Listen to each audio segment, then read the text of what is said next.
Springer, right?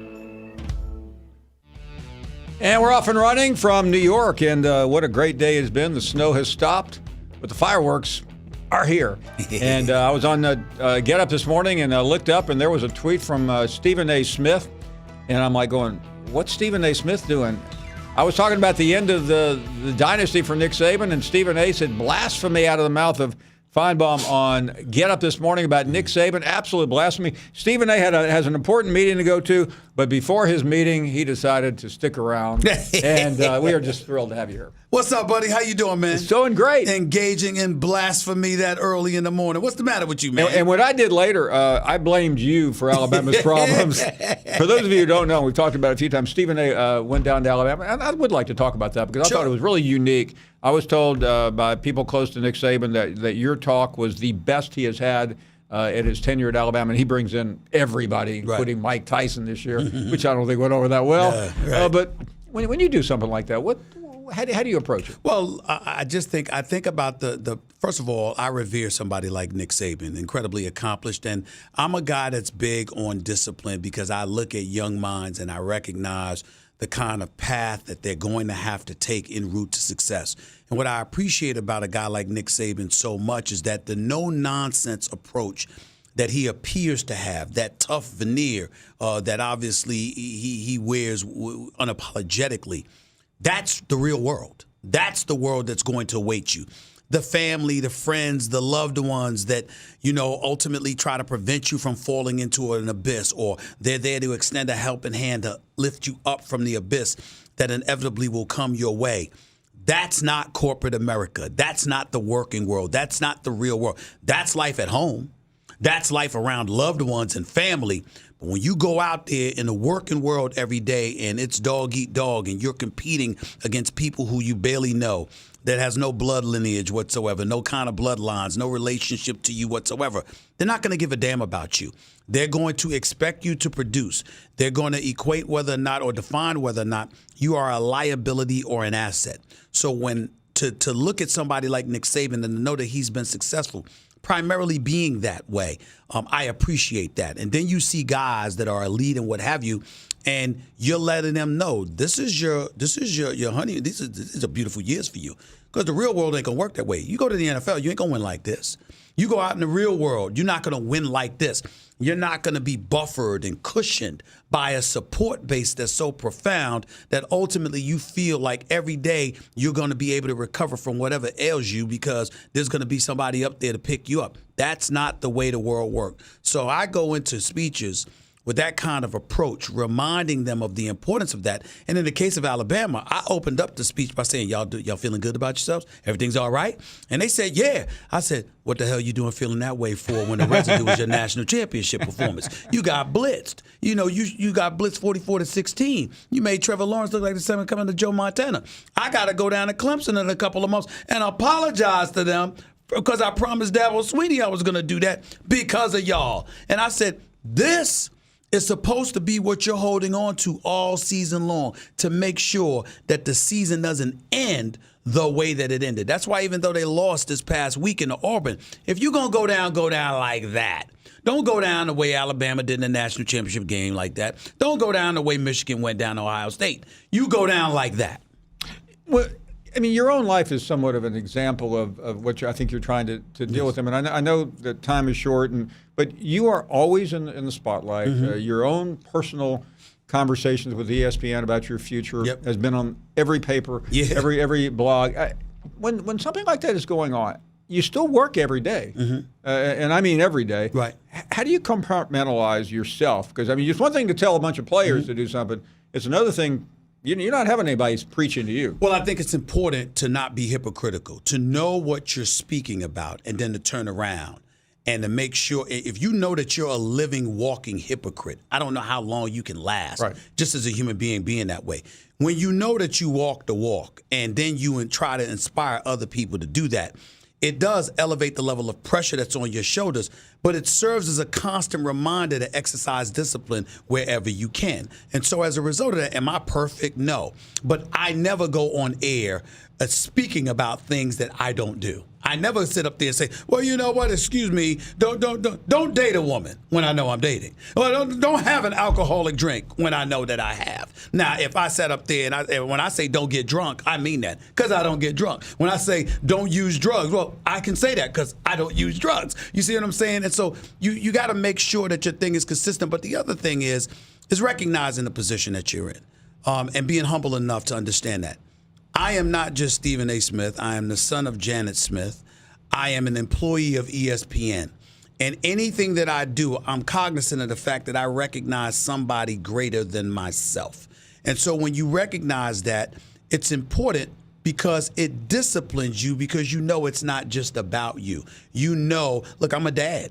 You know, I have 2 daughters. And the fact of the matter is that I mess up. Guess what? You know, they're going to pay a price. Because if I compromise their life in any way, if I compromise my life in any way, I'm compromising them. They are far more important. I've got 4 older sisters. I've got 13 nieces and nephews, okay? Thanksgiving and Christmas is a very, very busy time for me. All right? Let me tell you something right now. Anything that I do to mess up what I've worked so diligently to build throughout my life, it's not just me that's suffering. It's them.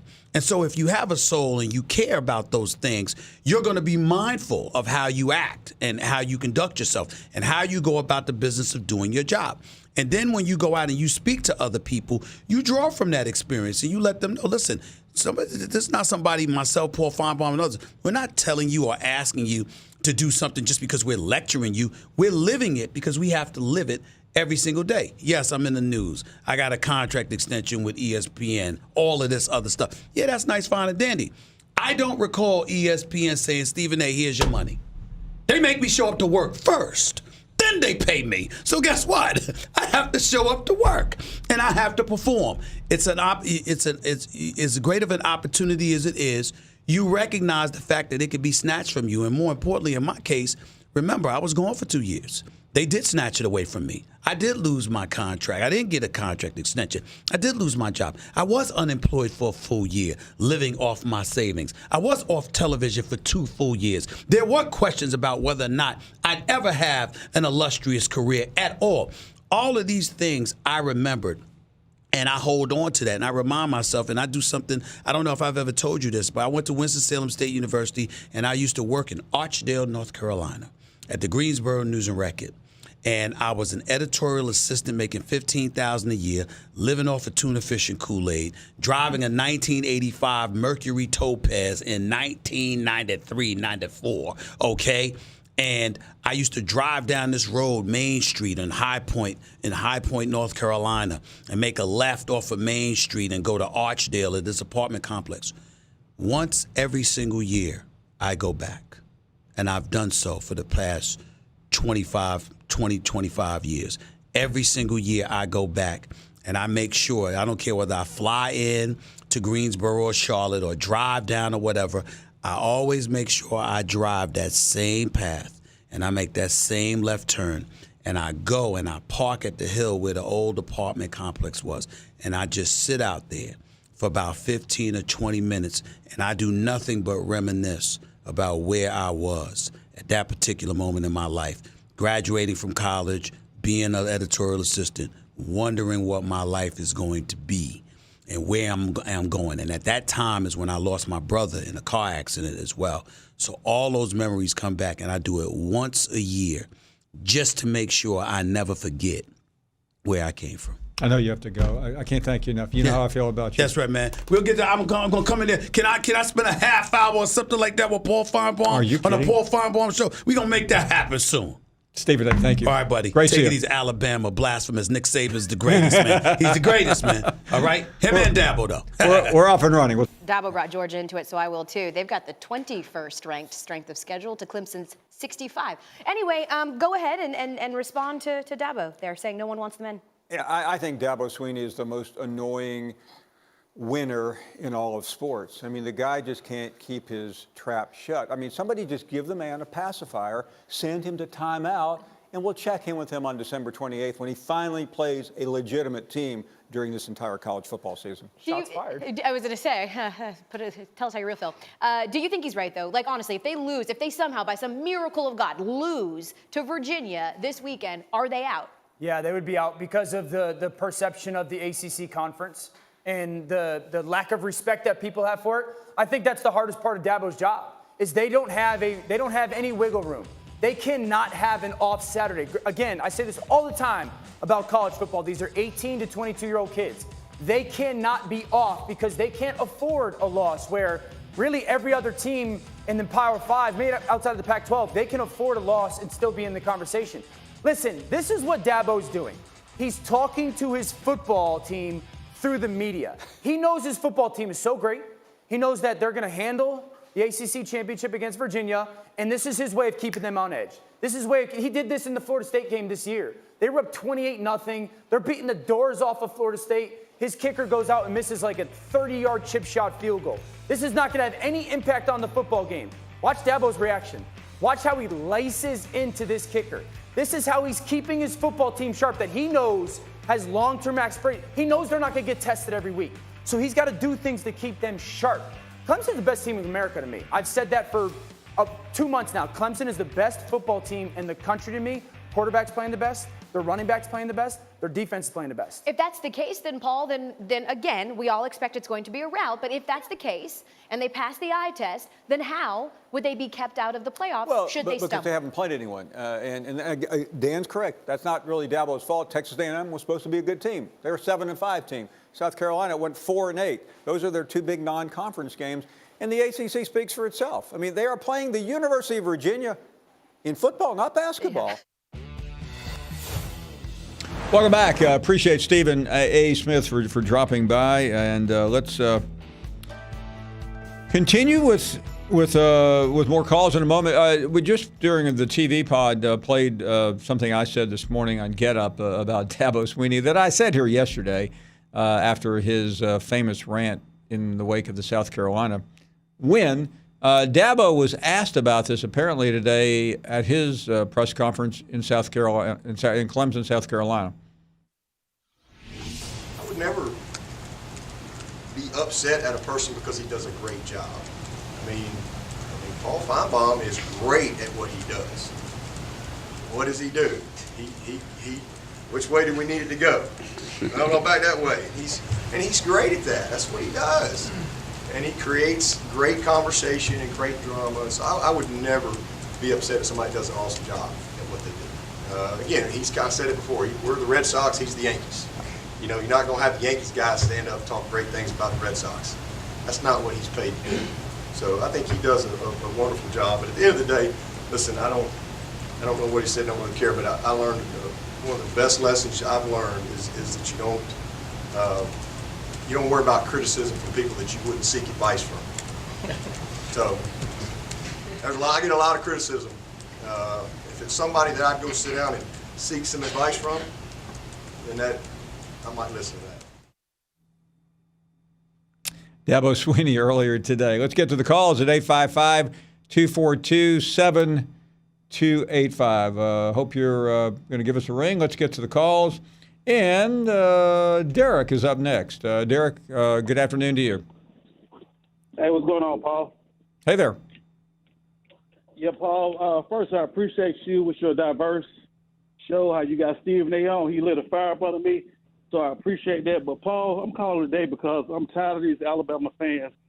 I'm currently in Birmingham, and they talk about national championships, SEC championship, playoff appearance, first round All-Americans. We're tired of hearing this, Paul. Just accept the loss. It's a good point. I mean, what else can you do, Derek? Exactly. So, just hypothetically speaking, probably one good question for you. We had some guys on Facebook talking about if Ohio State, Clemson, Georgia, and Utah lose, we know LSU and Ohio State 1 and 2. Who would be 3 and 4? Man, listen, that's almost too much for me to comprehend here, Doug. I know there are a lot of tongue twisters out there, but thank you for the call. Really, really do appreciate it. Tom is in West Palm. You're on the air. Go right ahead. Hi. Is this Mr. Finebaum? Yes, it is. Thank you for calling. Oh, I'm sorry. I was talking to you a minute ago. I didn't realize that. Yeah, first of all, I would like to say, I have one question. What about Oklahoma?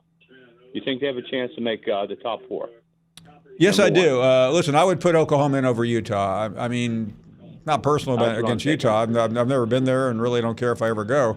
But I've been to Oklahoma, and I think Oklahoma is the better team. I mean, that's how I base it. I don't need a bunch of data. I don't need a bunch of BS about levels of data points. I know a good team when I see one. I don't think either one of them is an elite team, but I think Oklahoma is a better team.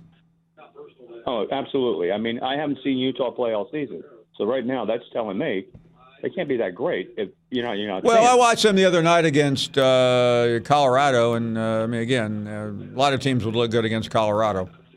Well, okay, that's okay. That could be. That's a good point there. Also, I just want to talk about Steve Smith for a minute. Sure. What he was saying was great. I never give advice unless it's something I really know about. I mean, to my children, to friends. Unfortunately, I was one of those stupid ones that had to learn everything the hard way. So I always try to, advise people like he was saying he did.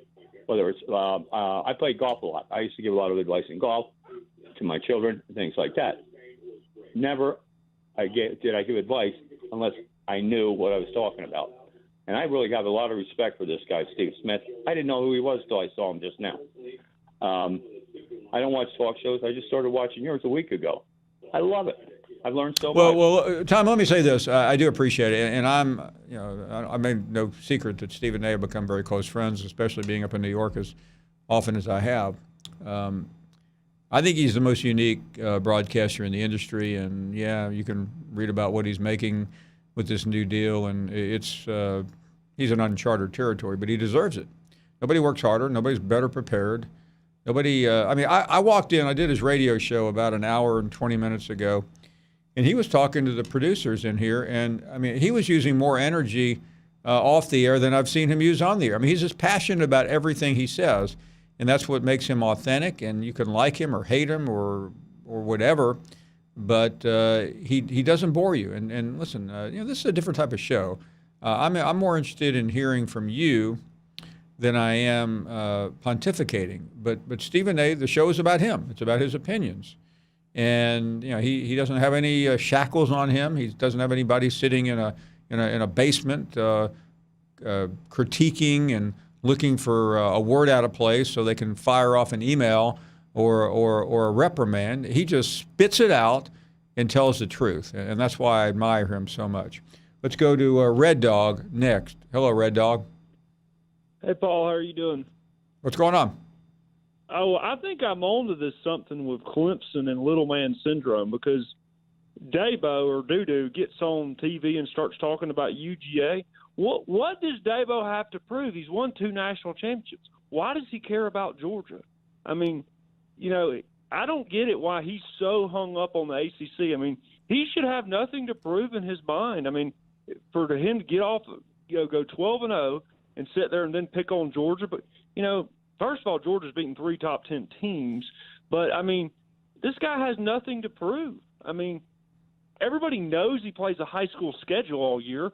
But, I mean, they do it every year, and they go 12-0, and they're healthy in the playoffs, and they win 2 national championships. So why do you think – and all these Clemson fans that call in your show, one after one, they call in there. They hate the SEC. They hate the SEC is better than the ACC. I mean, what do you think about that, Paul? Am I right? Oh, listen, there's a theory in PR and marketing that when you don't have a good product to sell, quit talking about all the criticism. And all Dabo has done is called attention. Orlowski said earlier today he thought Dabo was speaking to his team. He doesn't need to speak to his team. His team doesn't have an important game until the end of December. This game Saturday is a waste of time. I mean, listen, I don't mean to be disrespectful to the ACC. I happen to have great admiration for John Swofford, the commissioner. When I see him, we have a great time together. He's a commissioner I feel like I can communicate with. But to me, nobody's interested in watching Virginia and Clemson Saturday night. You're right. I mean, you can go on StubHub and look at the difference in ticket prices. It's night and day. I mean, they won't be able to fill 60% of the stadium wherever they're playing. So, well, I appreciate it, Paul. Hopefully I'll see you in Atlanta this weekend. Go Dogs. Talk to you soon. See you, buddy. You got it, bud. Thanks for the call. Appreciate it. Harry is up next. Hey, Harry. Good afternoon. It's Terry. How you doing, Paul? It's been a while. I'll call every so often. Can we talk Terry. about the championship game? I mean, Sure, this whatever is you want. the SEC network, isn't it? Listen, It is an I'm not SEC being championship disrespectful to game. you, but people, we take calls one after another. People can talk about whatever they feel like they would like to talk about. We'll be in Atlanta messing with you, Friday. Paul. Well, and I'm just being very serious though, because I get that all the time. I don't tell anyone what to say or what not to say here. Okay.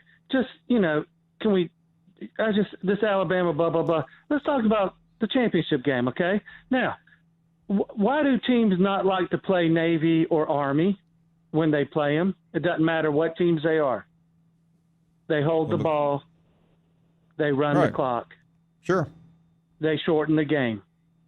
Okay? So, Georgia, if they run the ball a little bit, can shorten the game a little bit. That helps. Maybe put some points up. That helps. Slow down LSU a little bit. That helps. So, I think they got a great chance to win. Now, I'm sure I'm the only one that thinks that. And I'm not a homer. I take all my meds every morning. But, I'm saying to myself, I watched this team. They play good, sound football, Paul, and you know it. Listen, Terry. Listen, I've seen Georgia play a million times this year. They're an excellent football team. They're one of the top football teams in the country. I think if it hadn't been for all the injuries, I might feel better about their chances. But I appreciate your call. King is up next in Atlanta. Hello, King. How you doing today, Mr. Finebaum? We're doing great. Thanks you for the call. Just a couple of things. All this power ranking and stuff. After all the coach firing in the SEC, I was telling a few guys and hoping you'd agree that this year the SEC from top to bottom is as weak as it's been in at least 10 years. And that really includes some of the teams that's ranked in the top 20. I just don't see them being that effective a football team to have a once you get past I think the 5th or 6th team in the SEC, you literally go off the face of the earth. Yes, sir. Yes, sir. That's what I was trying to communicate all weekend to the fellows, and naturally with the SEC's reputation, it's hard to convince anybody after a couple of beers or so. The other thing, the Clemson coach, people are saying he's crying about Georgia. Now, I'm a Georgia fan, born and bred, but the truth is the truth. As soon as we lost to South Carolina, I thought that was it for us.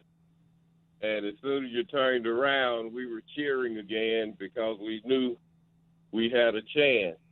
And at that time, it was among a bunch of undefeated teams. And as I say, this power ranking, I watch football all day Saturdays. And after you get past the top 4 or 5 teams, the rest of the nation top 50 are probably relatively competitive with each other, depending on where and when they're playing. It's not a lot of distance between them. And another thing, been trying to get in touch with Stephen A. Smith for years. Love him to death, but a couple of years ago, he disappointed me terribly when he came on the air for more than a week before any decision had been made about Tua and Hurts in Alabama, before the season spring practice had even started for the coaches to start evaluating the kids. And he made a statement over and over again that Jalen Hurts couldn't throw a lick. I've been watching the kid since he was in high school. I can throw a lick. Yeah, listen, I heard that, King, but that was Stephen A's opinion, and guess what? He happened to be correct about Tua being the starter.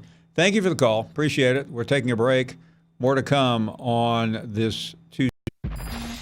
Joe Burrow and the LSU Tigers won at Bama by hanging 46 points on them. It snapped Alabama's 8-game winning streak against LSU. A week later, we saw what happened with star quarterback Tua Tagovailoa injuring his hip against Mississippi State, an injury that would require season-ending surgery. Mac Jones takes over at quarterback, and he was at that position this past Saturday in the Iron Bowl when Auburn put up 48 points in an upset over their in-state rival, essentially knocking Alabama out of playoff consideration. And again, we are now entering something we've never seen before, and that is a college football playoff without Nick Saban and the Crimson Tide. And the great Paul Finebaum is with us here. And I've heard it speculated. I will ask it to you, whose opinion on this I think I value more than anyone's. Do we have to start getting used to this? Is the era of Nick Saban dominating college football coming to an end? Yes, it is. And it's been happening very slowly for a couple of years. But I think over the last couple of months, we've seen it. It started with the 28-point blowout to Clemson. Saban said, we have to get the Alabama factor back. It didn't happen. It has been a really disappointing season. People are saying, are you kidding? Alabama went 10-2, and they're still ranked in the top 10. But that's the difference at Alabama. A couple of reasons why, Greeny. Staff turnover has been a constant churn, especially on the defensive side. Recruiting is an issue. They're still number 2 or 3 in the recruiting, but they're being pressed hard by Clemson and Georgia. And I'll say this. I know that everyone will be surprised to know that I covered the end of Bear Bryant's tenure about 38 years ago as a young reporter. Yes, young. And I saw some of the very same signs. He's considered the greatest coach of all time. Saban surpassed him. It looks very similar. To the end of Bear Bryant's era, because slowly but surely people chip away. If I were to agree with you in this circumstance, I would say that I don't believe Alabama has come back to the pack.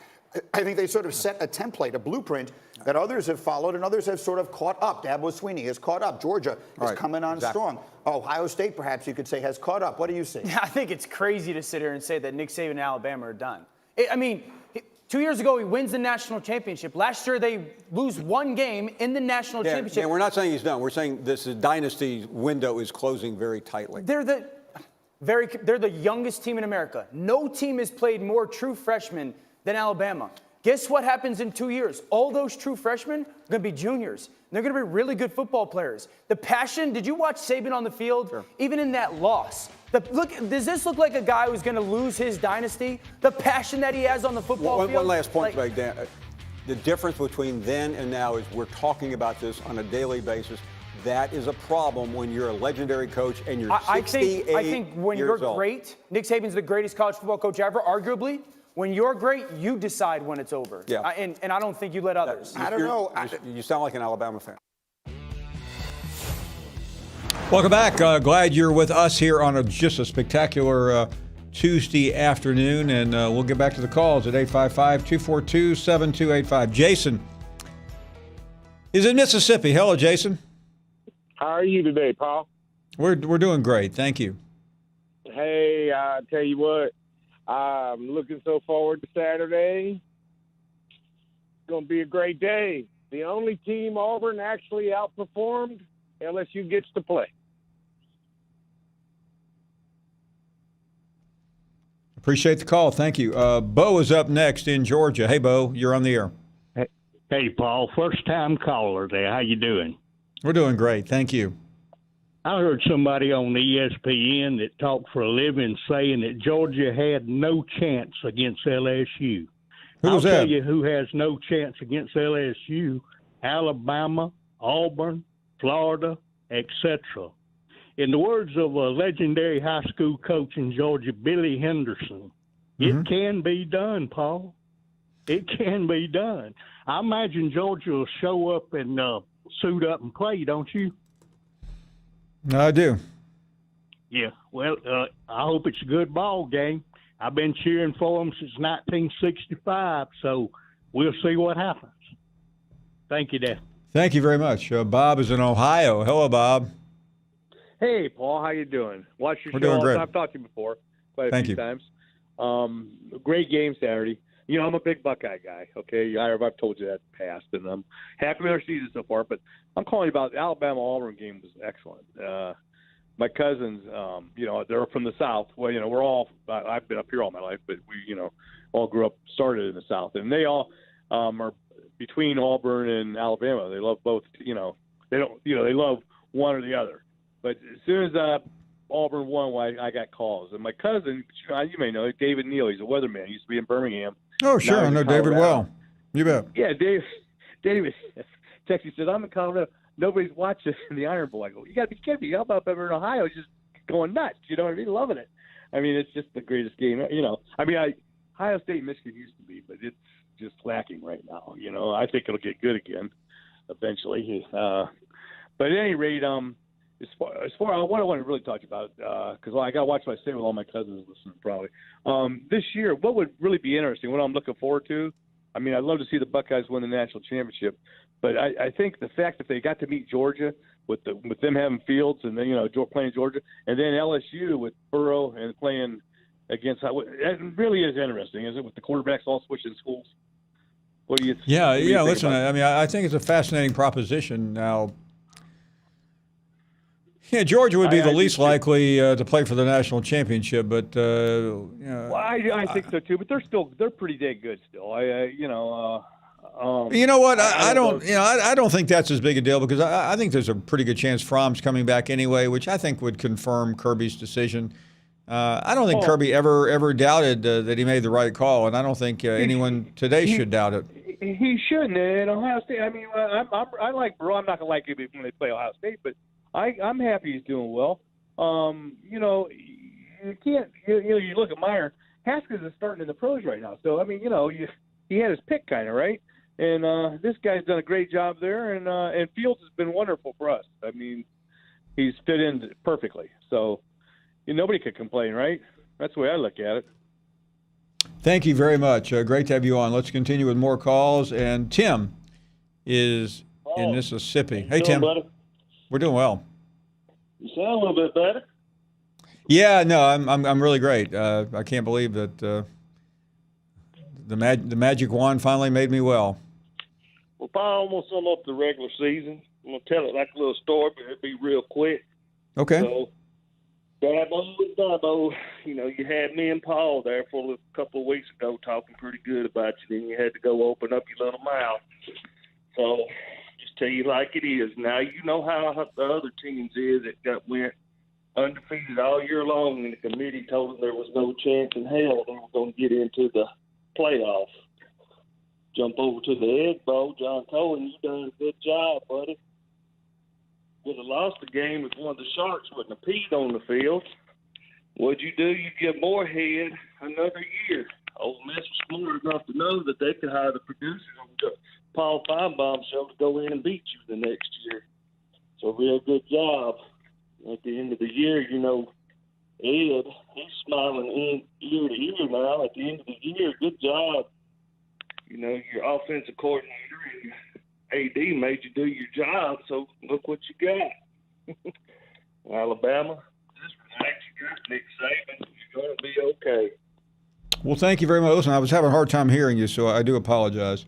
Let's continue with Nancy, who is in Florida. Hey, Nancy, you're on the air. Hi, Paul. I had the pleasure of meeting you on Friday at thank you, Nancy. At Timmer's Corner. Oh, wow. Yeah, I do remember that. Did you get an opportunity to see the Opelika or the Auburn Opelika news? Yeah, I stayed at the conference center, and they had a stack of papers, and there we were. And there we were. And I just wanted to tell you, I know that I had that, I gave you my spiel on Friday that I just felt in my heart of hearts that Auburn was going to win. And I had planned this trip to Auburn for 8 months. And I got in my seat. I'm on the first row in section 11, looking right at the end zone. I'm covered with Alabama fans, a few Auburn fans in that section. And I was yelling, "Go, Bo," because I was so excited. And an Alabama fan started mocking me. Oh, my goodness. And, you know, the only thing, and I'm a pretty nice person. I think I even told you that on Friday, that I think I'm a pretty good person. And I so wanted to fire back. And the lady sitting next to me that I didn't know, she goes, "Let it go. Be the bigger person." So I didn't even look in his way. But you know something, Paul? I think something that Alabama fans have lost over the years, starting back with Bear, you have to have some humility. You can't expect to win all the time. Even if you've got a great team and you've got a great coach and, you've done it the year before, sometimes you just got to have a little bit of humbleness. And that's really all I have to say. I am an Auburn fan only because my daughter went there and graduated in 2012, and I'm the one who ended up falling in love with everything Auburn. So, well, Nancy, let me say this. I thoroughly enjoyed meeting you at Toomer's Corner, and it turned out I was not right. I was wrong. But you were so No, I never tell people if they're right or wrong. But I will admit it. You were so gracious, and thank you for making my day. We're up against a break. We are coming back with a lot more. We'll look at the analytics of tonight's college football playoff reveal, probably the least interesting one of the group. It's really we're talking about positioning, and most people think it will be Utah and Oklahoma either at 5 or 6. So we'll talk to other. I remember a few years ago listening to Bill Moose talk about the Nebraska opening, and Scott Frost is he's set to play in this conference championship game, and meanwhile we're hearing nothing about the Nebraska coaching search, not even guys who have been interviewed for the job, and all the while you knew that Frost already had the deal in place, and it was kept so quiet because he was like, hey, just let me have my space here. I want to play in a conference championship game. I'm sort of waiting for that to unfold. Now I realize that there are athletic directors who are very impatient, and understandably so because of the new early signing period. These guys want to get their head coaches. They want to get their, whatever athletic directors out there, that's sitting there in the middle of December that still has to make a head coaching decision is got to be panicking. Alabama is in a different place than it was, 3 years ago. I think we can say that with certainty. Seeing the way that they've lost these games where, I know that they had the 2 pick sixes, but you threw out the stat earlier about, the fact that they played 2 top 25 teams this year, and both of them put up record-setting numbers against the Saban defense at Alabama. And, those numbers are partially skewed because of the pick sixes. But at the same time, the game is just different in terms of, the way that we evaluate defenses. And teams are scoring more, obviously, than ever against Nick Saban coach defenses. I'm not writing him off yet. And I know that's such an easy thing to do right now, but go back and look at those quotes from 2014.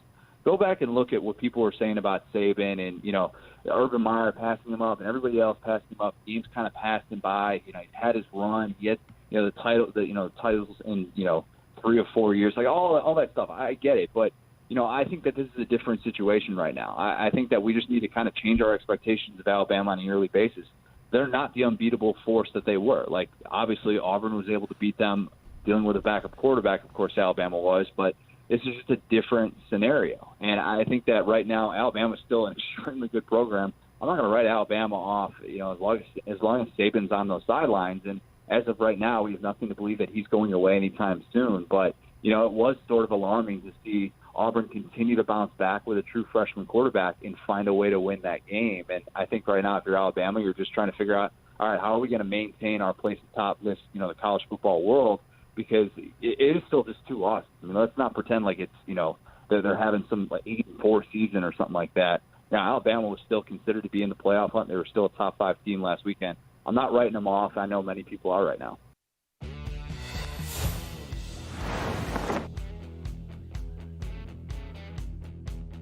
Welcome back. We continue. Let's grab Bill, who is in Georgia on this Tuesday afternoon. Hello, Bill. Hey, Paul, how you doing? I am doing well, thank you. Good. I'm a big fan of your show, and I enjoy tuning in and listening to you each day. Hey, I got a couple of thoughts on Clemson. I know they've been in the news a good bit, and just wanted to point out, hey, in 2016, they played 3 ranked ACC schools, all wins. They played at Auburn, tough opponent, and won. In 2017, they played 4 ranked ACC schools and won, and played Auburn at home and won. And it's pretty safe to say that this year and last year, ACC is definitely down. There's no dispute about that. But I do believe that Clemson's margin of error is extremely slim, even more so slim than any other school in the country because the schedule's so soft. They cannot afford a loss, unlike schools from the SEC or the Big 12 or Big 10. Now, I think one thing with their schedule, Clemson, everyone's saying, hey, well, Clemson doesn't schedule anybody. They really do. They got a home and home with LSU scheduled. They have a home and home with Georgia scheduled. 8 to 10 plus years out. They have to play at Notre Dame next year. So they're not afraid of playing anyone. But I think the point that I'm trying to make is if they played nobody and got to the playoffs and got smoked, then you could say, hey, they don't deserve to be there because they don't play anybody. But they play the schedule at hand, and they get to the playoffs and just dominate. They can line up and play with anybody in the country. They're not afraid of anybody. They'll play anybody any given day. So why do you think they just get the continued criticism throughout the year for the schedule they're playing? Well, I don't think they have gotten criticized until this year. I mean, last year I felt like going to A&M was a pretty significant game when you also have South Carolina. So I'm not really critical of the games that they control. They don't have to play that extra game with South Carolina. They do. I think that's really good because South Carolina has become really a terrible football program. It's really about the teams in the league they're really, it's not their fault. You laid it out. I mean, the Notre Dame game next year will take care of everything. And I mean, my argument today wasn't about the schedule. It was just about Dabo whining about nothing. I said it. I have really virtually nothing else to add. He responded to what I said. I feel like it's been a good day. Okay. Yeah. Now, listen, I mean, if you heard what Dabo said, he said he liked me. He praised the work I do. And I feel the same way about him. I think he's one of the best coaches in the country. So for those who missed it, this was I spoke about Dabo this morning on ESPN, and Dabo responded. Finebaum is great. Paul Finebaum is great. Paul Finebaum is great. Paul Finebaum is great. I have to take Dabo into my next contract negotiation. Let's go to Jim. Not that one. I mean, this is a normal Jim coming up next. Hey, Jim. Good evening, Paul. How you doing? I'm doing great. Just a question. I'm a long-time listener, first-time caller. I'm an Auburn fan. It seems like Gus is always on the hot seat no matter what. But I'm just thinking of Texas A&M, what Jimbo Fisher's contract is. Is he getting a free ride at A&M? You go back and look what Auburn's done with Gus his first 2 years. We have beat Saban 3 years, he has. So I just wanted your thought on it. Well, listen, I think until Saturday you could give Jimbo Fisher a pass and say that he had the most difficult schedule I've ever seen. But I will tell you flat out, what I saw Saturday night in Baton Rouge was beyond embarrassing.